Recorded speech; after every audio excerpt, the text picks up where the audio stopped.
Surviving infidelity. Caught wife cheating day before anniversary. D-Day was 10 days ago, January 29th. I won't forget that day now either, cause of the day after was our anniversary. Since then, I have been reading a lot of posts on this sub. It has been helpful to know I'm not the only one. Now I thinking posting what happened will help me out. It's going to be long cause I think details matter, and I've been playing it over and over in my head every day. Our story. Been with my wife 29 years, married 26. I'm 51 male, her 49 female. 2 grown kids, 24 male and 22 female. Meet in college, dated, feel in love, married, and thought what I believed was a great marriage. Did a lot of things together, talked all the time, communicated about things that were troublesome. Both of us had successful careers that we both supported each other in along the way. Great love life, maybe not as often as when we were younger, but just as passionate. She's in IT and I own a small landscaping company that employs 75 people that I started after graduation. She's been working from home a lot since COVID, and we have been talking about my easing out of the day-to-day operations and her going part-time so we can spend more time together and travel, etc., now that the kids are established. Looking back, there were no red flags that I've read so much about. No weird texting, no guarding her phone, no clothing changes, no unusual behavior, no nights out with people from work. When she did go out, it was friends and family, and I always heard from someone the next day how I should have come, but I wanted her to go out without me, and I enjoying being by myself doing stuff in my shop. She always was home early. To say I was blindsided is an understatement. D-Day.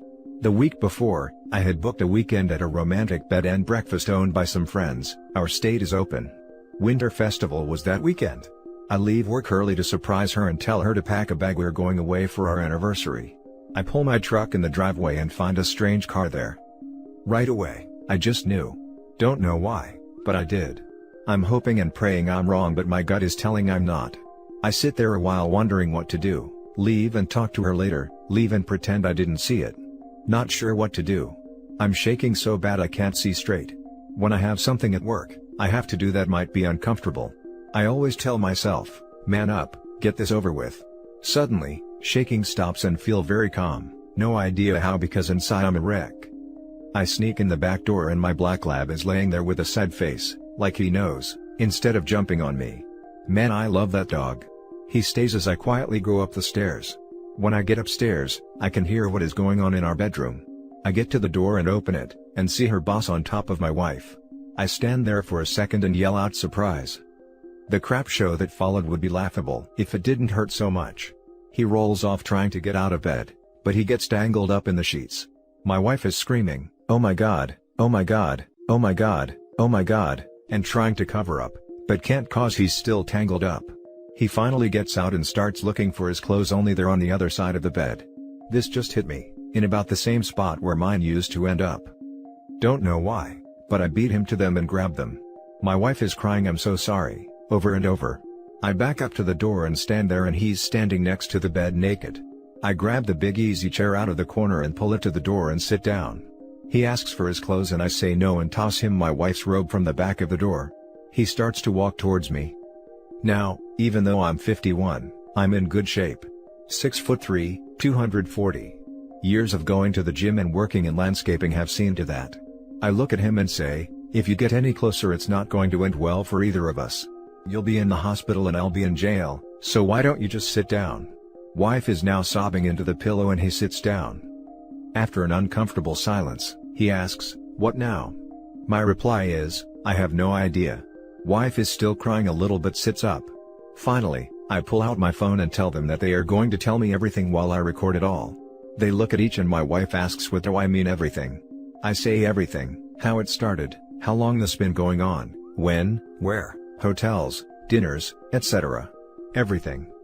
My wife says this is the only time, to which I yell BS. There is no way you'd be comfortable enough to bring him to our bed if this hadn't been going on for some time. If you lie to me again. I'm walking out that door and finding a divorce lawyer. She starts crying again. So, for the next 10 to 15 minutes it all comes out, been going on for over 9 months. Started with him flirting with her etc. till he asked her to lunch and she went. A few drinks later they were at a hotel. She came home to me that night like nothing happened. She swears that it was killing her and she wanted to tell me but didn't know how. Again, I call BS, If it was killing you, it would not have been so easy to keep it going. They even went to a week-long convention for work that I used to go with her to. She told me company policy changed and spouses couldn't go anymore. I put my phone away and more silence. Then an idea hits me. I look through his clothes for his phone and ask him for passcode. He actually gives it to me, so I start going through his phone. I find some pictures of a woman I assume is his wife and ask her name. Carol. She's very pretty, but not as pretty as my Ashley, I tell him. More picture of kids, find out he has 3, and finally a family picture of all of them. I hold up the phone and say, a beautiful family, why did you throw it all away for a tumble with my wife? His reply, what do you mean throw it all away? Me. You really think Carol isn't going to find out? Him, how is she going to find out? Me, I'm going to call her right now. He stands up and says, no, you can't. My wife screams out, please, you can't do this to him. I lost it. Can't do this to him. You've destroyed me, our family, our friends, our future, and broken my heart, and you're worried about him. I'm shaking again, trying not to let her see cry, but I can't hold together anymore. I fall back in the chair and start sobbing. She tries to come over to me, but I look at her, say, stay the hell away from me. After a while, I calm down and look at his phone again. He again says, please don't, I'm begging you. I swear I'll tell her. Yeah right, I reply. He's standing there pleading with me not to, as I find her number and decide FaceTime would be even better. She answers and hi sweet. Looks surprised and says, who are you? Is my husband okay? He is for now, but won't be in a minute. I flip the screen to show him standing there in my wife's robe. I say, I believe you know him. The room he's standing in is my bedroom. The flowered robe he's wearing belongs to this woman. Swinging the phone to catch my wife trying to pull the sheets over her head, but too late. That's my wife, and I came home early today to find them having intercourse. I truly feel sorry for her and lousy for how I did it. She starts crying, and he tries the honey, I'm so sorry, I can explain, it was just one time etc. routine. I tell her not to believe a word, that's it's been going on for over 9 months, and that I spent the last 15 minutes recording all the details they were willing to share. I tell her I'm going to text her my number, and she should send me her email and I'll send her the video. I give him the phone, and I hear her tell him when he gets home, there will be a bag packed outside, and if he tries to come in the house, she'll call the police, and hangs up. I toss him his clothes and he leaves after he's dressed. Now, it's just me and my wife. She looks at me and starts to cry, saying she is so sorry, never meant to hurt me, can I forgive her, it didn't mean anything. All the usual cheaters BS. I look at her, tell her to pack a bag and get the hell out my house. I go downstairs and pour a drink. I'm sitting on the couch when she comes downstairs. She starts towards me and I say, just stop. She asks if we talk about this and I tell her maybe, just maybe, but not now. I tell her it's going to be really hard to not look for a divorce lawyer, and she starts crying again. She looks at me and I know and I love you is coming. I say, don't you dare say that right now, cause I don't think I will ever believe it anymore. More crying as she turns and walks out the door. Seeing her crying walking out the door, my entire life leaving, I break down and fall on the floor shaking, sobbing uncontrollably. No idea how long, but I finally sit down, still crying, and call my best friend. I try to speak, but start crying again and can't get the words out. He asks what's wrong, but I can't talk. He asks if I'm at home and I kinda grunt yeah, and says he'll be right there. 30 minutes later he's in my house, I'm still crying. I give him my phone with the video up and he proceeds to watch. I can't bear to hear it and get us both a drink. He comes in the kitchen and takes me drink away and dumps them both, saying, this isn't going to help you. Tells me I can't stay here tonight alone and go upstairs and pack a bag. I come downstairs and he has my lab on a leash and we go to his house. That was 10 days ago and I still feel like absolute crap. I know this was long, thanks for reading this far. I will try to update later. Now for the top advice. Meet with a lawyer ASAP. Just to know what your options are. Go to a doctor and get tested for STDs, who knows how many other women that dude had, or how many other men your wife had. Tell your kids and family before she twists the story to them. Once you did all that, take all the time you need to yourself. Write down the questions that you have. Yes. All of this. Absolutely get tested and be prepared to use the recording as proof to clear your name when the cheater tries to play victim. Wow, 29 years. Sorry bro.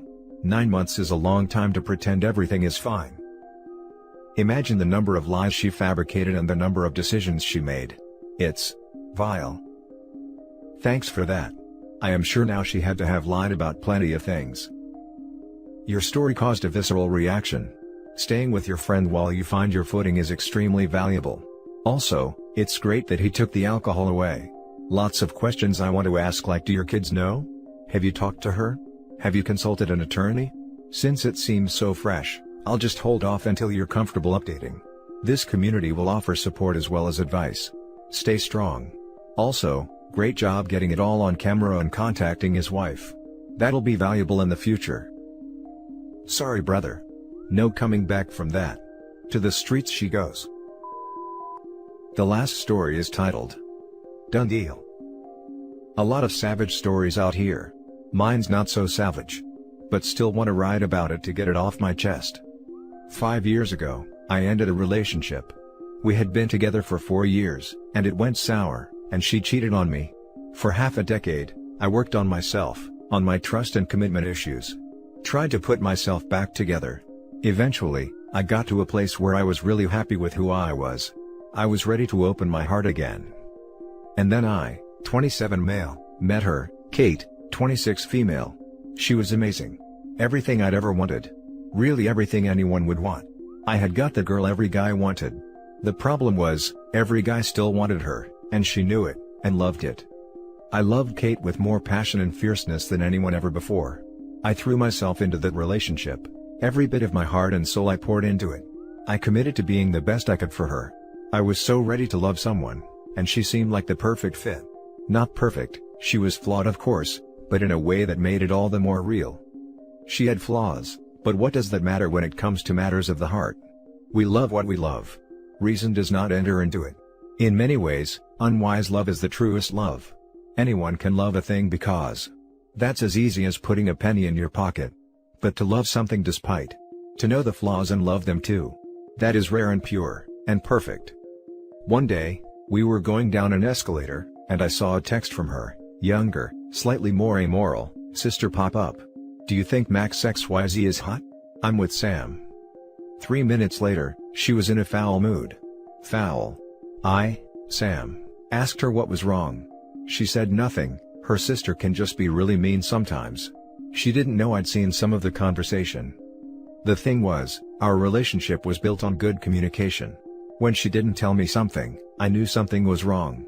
Later that night, I got insecure, and I checked her phone. The messages to her sister had been cleared, entirely. She was hiding something.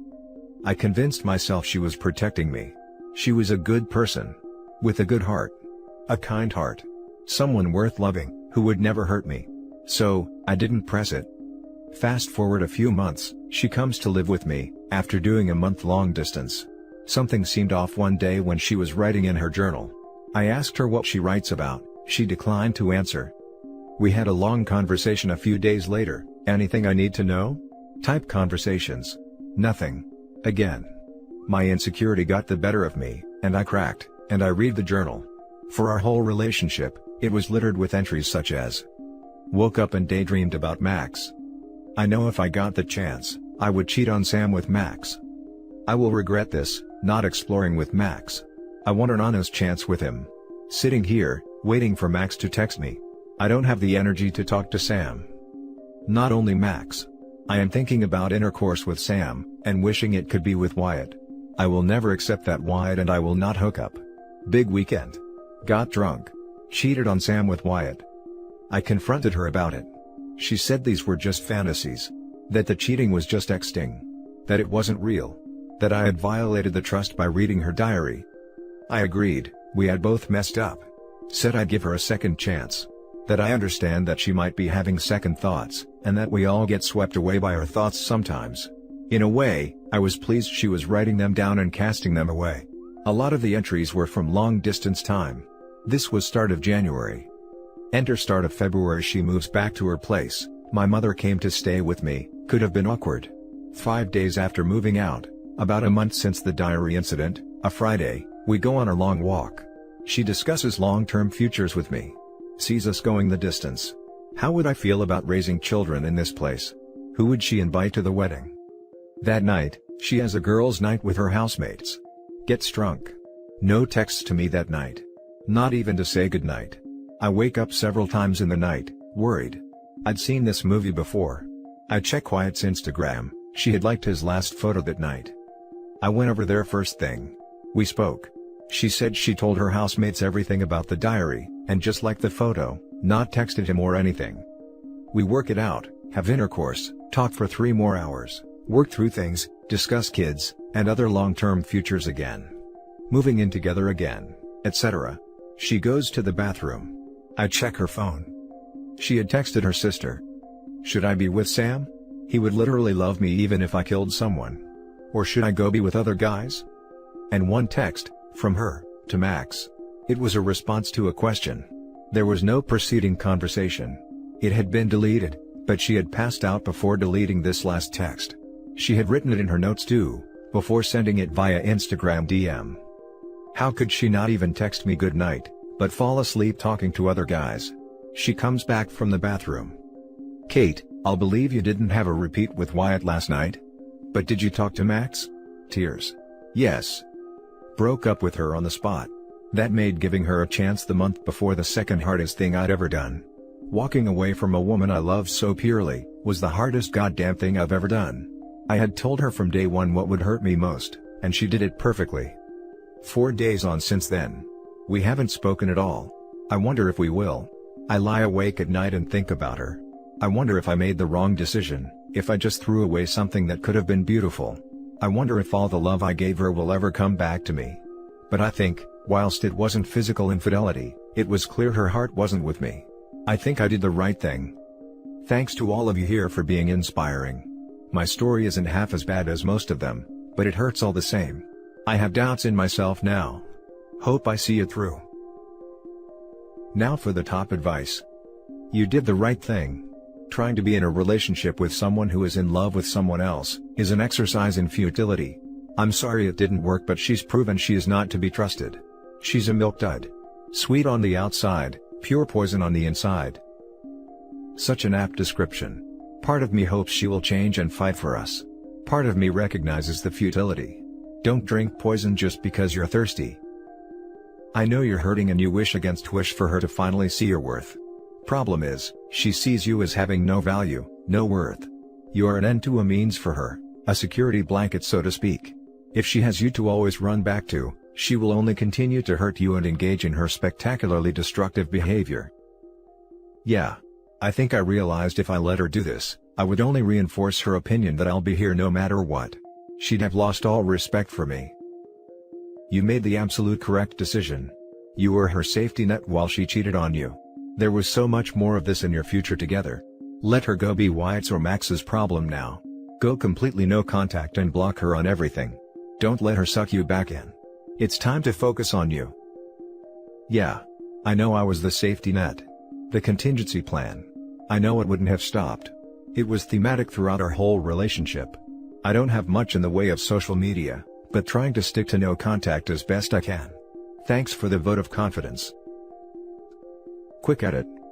Folks, I can't thank you enough for weighing in on this, whether you've said I've been strong, weak, I was a doormat, I'm a fool, or I am simply in love. Thank you.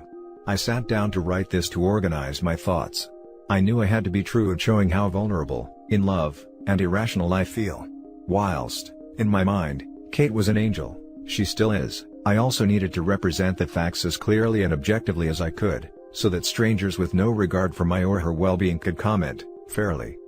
I've lain awake at 3 a.m. every night, in the most unmanly fashion. Imagine this, a 195-pound 6'2" grown man, crying my freaking eyes out, doubting whether I overreacted, or made the right decision, or screwed the pooch with the girl of my dreams. Reading all your responses gives me courage. Courage to believe that I didn't. I valued myself, and I made a difficult, but good choice. I need to sleep now, but I will continue to read and respond to any comments when I wake up, invariably at some ungodly hour of the morning. I've gotten a lot of peace from this. I'm glad I wrote it, and everyone here has had, and continues to have, their say. Thank you, internet strangers. And that's it for this video guys. If you have thoughts to share, leave a comment below. Don't forget to hit like and subscribe if you like this content. I'll catch you in the next one. Good day everyone.